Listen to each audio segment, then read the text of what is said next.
I really gonna do this? Was all of this time and money meant for nothing? This is probably one of my biggest regrets. For those of you who don't know me, my name is Mimi and I share stories about being a UX designer as well as experiences on my career change into UX design. I'm gonna walk through 3 main fears that I had before committing to a career in UX design, along with some things that I kind of wish I did differently and some tips on how to overcome them. I'm sure some of these fears will feel really familiar to you, especially if you're currently learning UX through a university or a boot camp or even self-taught, or you might even be considering a career change into UX design. So the first fear is finances. This might apply a lot more to those who are leaning towards or are currently enrolled in boot camp or university for learning UX, opposed to something like self-taught, because that can be a lot more affordable. Sorry, my pants are annoying me. The very first thing I looked up when I decided, hey, I'm gonna pursue UX design as a career was, how much is this gonna cost me? And do I have enough money? I was really concerned at the initial price tags that I was seeing for some of these programs. And I really feared that if the price tag was higher, it meant there was a better chance that I was going to get the UX design job. Well, good news is I don't really think that's true at all, given that I went with Design Labs Bootcamp, which wasn't as high of a price as the other boot camps that I was seeing. I think it was a pretty affordable option given everything that you get. And if you're interested about learning more about Design Labs Bootcamp, I will put my link down below to go check it out in my descriptions. And then I will also link a video of my honest review of Design Labs Bootcamp, which I'll also pop up here. So yes, boot camps and universities can be pretty expensive. I'm not discrediting how much, thousands of dollars really is, because at the end of the day, like, it is still a lot of money. But the real takeaway about this whole fear with my finances is that I was really worrying about money at the wrong time. So this is what I wish I did differently. I didn't really piece together that my real financial struggles were going to start after I ended my program, because after I graduated, it took me 2 months to land my first UX design job. And with that being said, it ended up being a design internship, which was unpaid, so I didn't really have an income for a few months after completing my bootcamp program. Now that's something I 100% did not account for when I decided to pursue this career. So if you're thinking about pursuing a career in UX and you're really worried about the money, I feel you. And there's not really much your girl can do in order to help you get that money. But what I can tell you is to save smart,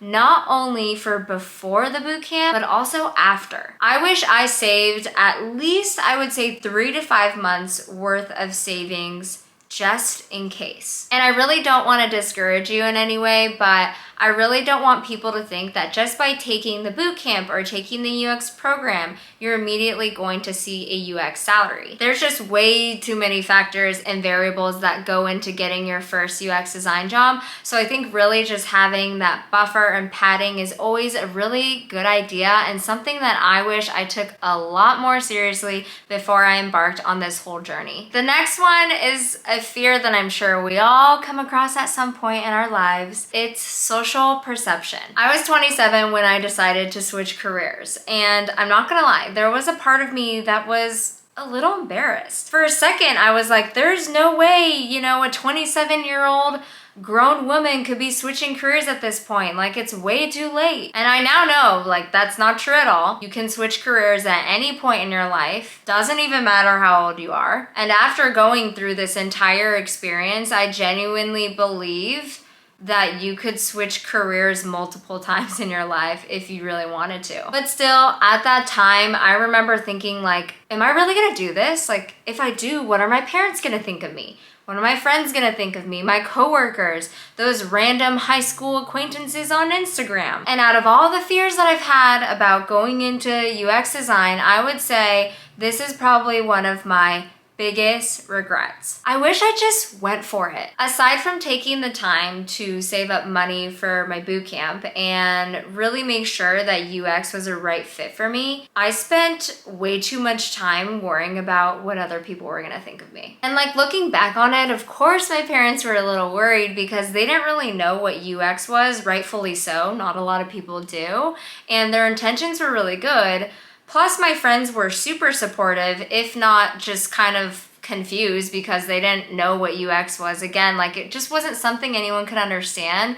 But I made up this whole narrative that people were gonna care so much and think differently of me or laugh at me, and that wasn't the case at all. I wish I trusted myself a lot more back then and really looked at my track record too, because looking back on my life, like not once have I ever made a decision that I thought would better my life and then it ended up in some complete opposite, tragic, awful way. Another thing too is to mind your own damn business. A career coach that I used to see in San Francisco would always tell me, what other people think of you is none of your business. So just remember, this is your life, this is your career, take it into your own hands and just own it. And just don't waste time like I did. Okay, so I hear this fear a lot, not only just about committing into a career in UX design, but like while you're a UX designer, while you're a UX design student, I guarantee you're probably going to feel this at some point in the UX design journey. And that is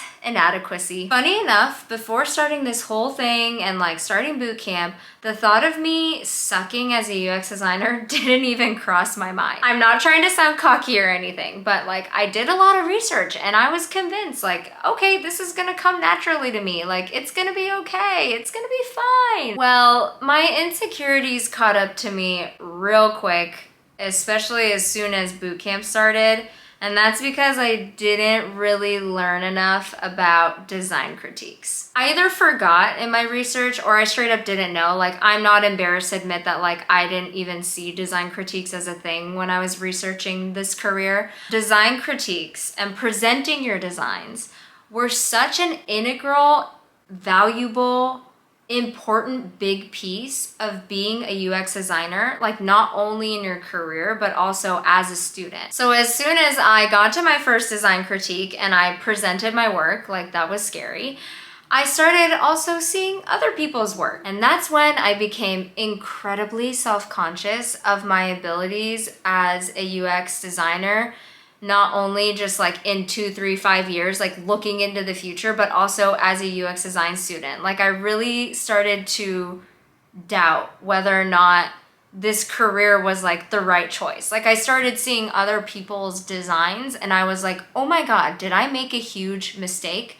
Like was all of this time and money meant for nothing because I'm going to just suck as a UX designer? But now looking back, I would tell myself then to really embrace the self-doubt, take it as a learning opportunity, press forward, and more importantly, get used to it because it's going to happen again and again and again. I now know that this feeling that we all call imposter syndrome will come knocking at my door time and time again.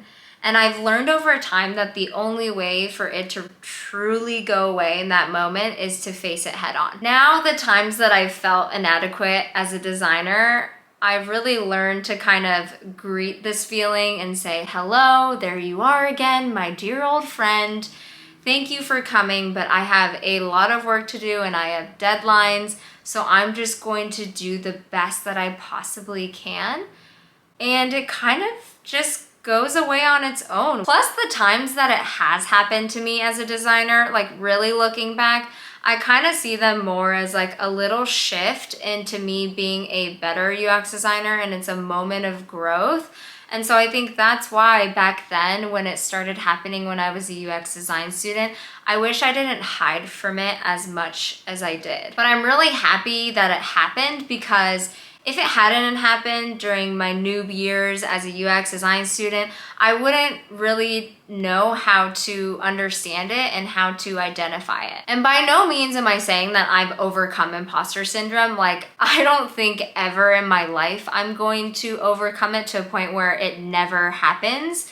I don't think I could promise anyone in their lives that it's not going to happen. But I will say that over time, I've really learned to become more friendly, I guess, with imposter syndrome. And that's really helped me better understand, identify, and manage my responses to imposter syndrome. If you're currently experiencing any of these fears that I've experienced, feel free to reach out to me on my Instagram, or better yet, book a one-on-one mentor session with me through SuperPeer. The link is actually going to be in my Instagram bio. We can talk through anything that you're currently feeling, whether you're thinking of going into UX design or you're already enrolled, because at least for me, like, it wasn't just fears, there were so many more emotions that were going on, and I just really didn't know who to talk to because I didn't know anyone who would truly understand what I was going through. So my thing is, I just really don't want you to feel alone in all of this. Okay, are you ready to learn more about becoming a UX designer? Then you're gonna wanna watch this video next.